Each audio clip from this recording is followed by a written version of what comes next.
You ever had a boss who weaponized a single word? Every time you ask about something, your raise, your bonus, your future, they just smirk and say, soon. Yeah, that word became my villain origin story. So picture this. It's the early 2000s. I'm working for a telecom company out east. Then the company merges with a Western telecom. Here's the thing. The Western side was unionized. We weren't. So corporate, scared that Eastern employees might unionize too, announced a special raise, up to $3.50 an hour. It was meant to keep us happy and quiet. Big news, right? Except nothing happened. February? Soon. March? Soon. April? Still soon. By May, I'd heard it 6 times. The 7th, soon, wasn't gonna happen. I wasn't dumb. I knew exactly what was going on. Our area manager was delaying raises to make his quarterly bonus look better.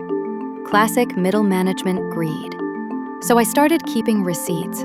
Notes, dates, times. Every single time he brushed me off.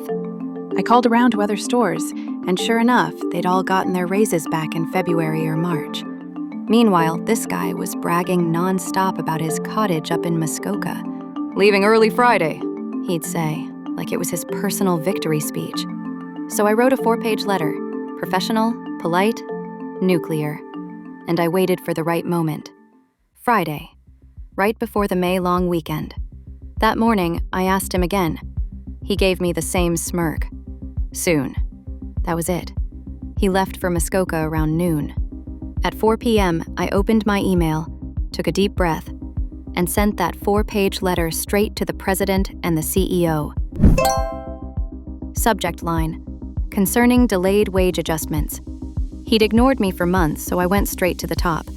Someone later commented, chef's kiss, petty revenge. Nah, this wasn't petty. This was precision work. Saturday morning, 7 a.m., I walked into work, calm, coffee in hand. By 10, he was on his way back from Muskoka, a 3-hour drive one way. I don't know if the CEO called him directly, but something lit a fire under him that morning. He showed up, red-faced, sweating, apologizing. Everyone's getting their raise, he said. Retroactive to January 1st. And your store's getting the maximum. Then he added, you ruined my weekend. You should have talked to me first. I looked him dead in the eye.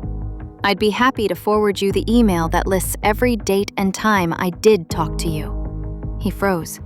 You could see the moment he realized he'd lost. That's when I knew I'd won. You delayed my raise to pad your bonus, I said. So yeah, I'd say that's fair. Truth is, I wasn't even scared of retaliation. I was already planning to leave within 6 to 8 months to start my real career. I had nothing to lose. I ended the meeting myself. There's nothing more to discuss. I turned, started walking back toward the store, then stopped, looked over my shoulder, and said, have a great drive back to Muskoka. I hear it's quite scenic. Someone later commented, say soon one more damn time. Yeah, exactly. That email didn't just fix my pay, it fixed the entire district. Other stores called to thank me. Apparently, a company-wide memo had gone out that weekend. My name wasn't mentioned, but everyone knew who'd sent it. People said it wasn't petty revenge. One guy wrote, this wasn't petty. It was pro. You bet it was. Later, someone asked, so did you guys ever unionize after that? Not really. The raise leveled us with the West, so everyone relaxed.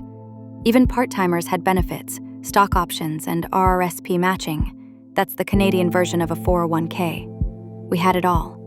As I said later in the thread, why pay for a union when the threat is just as good? And yeah, I'll admit it. It was done on the back of the union. That was my angle of attack.